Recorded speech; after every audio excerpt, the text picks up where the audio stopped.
ఈ రోజు మన బండికి పెయింటింగ్ కొడుతున్నాం.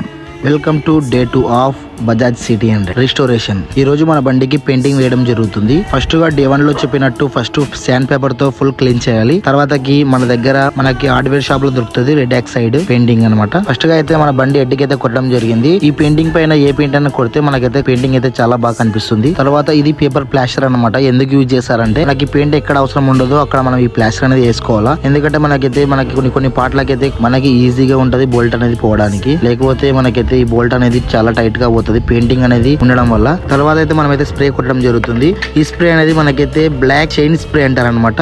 సో దీని అయితే మనం అయితే ఒక 5 సెంటీమీటర్స్ దూరం నుంచి అయితే మీరు అయితే స్ప్రే చేసుకోండి. ఇది వచ్చేసి మనకి క్వాలిటీ అనేది చాలా బాగుంది. ఇది మనకి ప్రైస్ వచ్చేసి ఒక 180 పడుతుంది అనమాట. క్లారిటీ అనేది కూడా చాలా బాగా అనిపిస్తుంది అనమాట. ఈ పెయింటింగ్ అనేది అన్ని పట్లకి అనేది బ్లాక్ స్ప్రే అనేది స్ప్రే చేసేసుకున్నా. చూడండి చాలా అంటే చాలా క్లారిటీగా అనిపిస్తుంది, చాలా బాగా అనిపిస్తుంది. వీడియో అయితే ఏం చేసేస్తున్నా, ఛానల్ సబ్స్క్రైబ్ చేసుకుని ఫాలో చేసుకోండి. Thank you.